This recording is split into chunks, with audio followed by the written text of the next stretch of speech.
Saya ingin langsung bertanya kepada Pak Haikal, ini karena masalah halal ini masalah sejuta umat ini, Pak Haikal. Kalau kita lihat sejak Anda dilantik Oktober 2024, apa yang sudah ditemui, apa yang sudah didapatkan? Karena kita lihat Pak Haikal sangat aktif bergerak kemana-mana. Bagaimana Pak? Pertama saya ingin sampaikan terima kasih dulu ya Bang Leo ya, dengan Metro TV yang mengangkat ini. Begini, awal mula saya tuh pesimis melihatnya. Pesimis? Pesimis awal mula. Kok cuma 3% ya? Udah berapa lama ini dikerjain begitu kan? Dari angka yang tadi Pak Leo sampaikan 20.640 sekian triliun, kita cuma kebagian kuenya itu cuma 3%, yaitu cuma 637 triliun saja. Nah, ketika saya masuk ke dalam, saya teliti, saya ke pasar semuanya, bukan makanan kita nggak halal. Tapi kurang tertib sertifikasi halal. Jadi statusnya kita tuh udah halal. Status saat ini kita yang menguasai pasar dunia. Status saat ini. Cuman karena tidak tertib halal sehingga tidak tercatat. That's the problem. Jadi problem utama tuh itu. Bahkan kalau kita mau teliti lagi, yang tadi yang Mas Leo sampaikan, kita tuh nomor 8 ya. Nomor 1 itu China. China itu sudah sampai angka 38 billion US dollar. Terus tadi juga disebut India juga besar. Perancis juga besar, Amerika juga besar, kita nomor 8. Tapi kalau kita teliti, ada 10 pemain utama global dunia, 5-nya punya kita. Dari 10 global terbesar yang memproduksi halal, 5 punya kita. Maksudnya ini Bio Farma di kita. Paragon, Wardah di kita.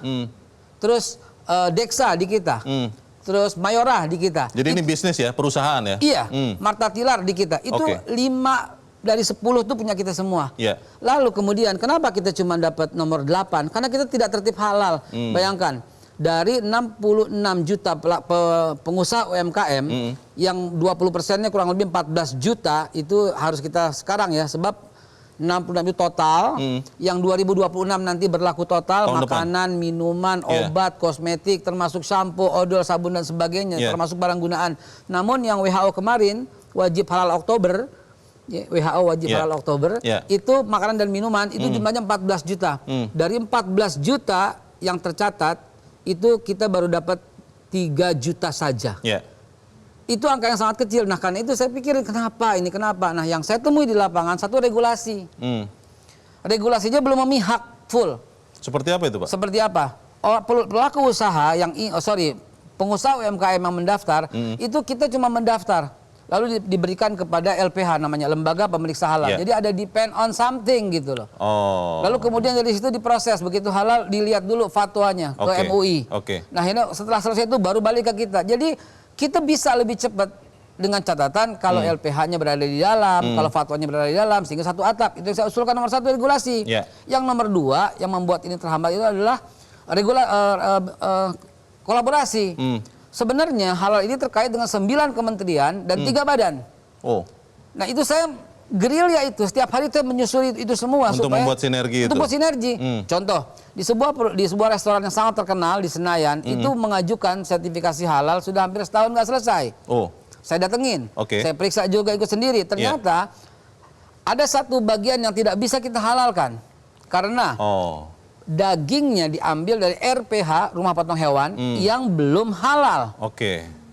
Sedangkan yang membuat itu halal itu kita, tetapi RPH itu di bawah Kementan, di bawah Pemda. Akhirnya terpecahkan? Terpecahkan. Kita datengin Pemdanya, kita minta sama Pak Tito, kita minta sama Pak Pak Amran. Pak Amran lalu aktif. Kemudian, nah ini hambatan ini regulasi yang ketiga itu sosialisasi. Di masyarakat terjadi salah kaprah soal halal. Halal disangka for Muslim only. No.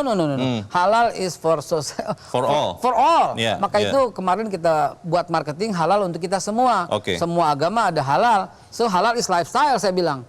Sosialisasi kita rubah selama 4 bulan ini. Pak Haikal, salah satu yang konon katanya, makanya saya tanya ke Bapak, yang membuat agak sulit untuk mensertifikasi, konon katanya karena mahal. Ada berita katanya warteg kena charge 10 juta katanya. Itu sempat heboh. Bagaimana? Nomor 3 yang saya terangin. Jadi regulasi, terus kolaborasi, yang ketiga itu sosialisasi. Salah sosialisasi selama ini. Yang pertama salah soal mindset. Yeah. Halal itu for Muslim. No, halal for everybody. Saya bilang halal is modern civilization.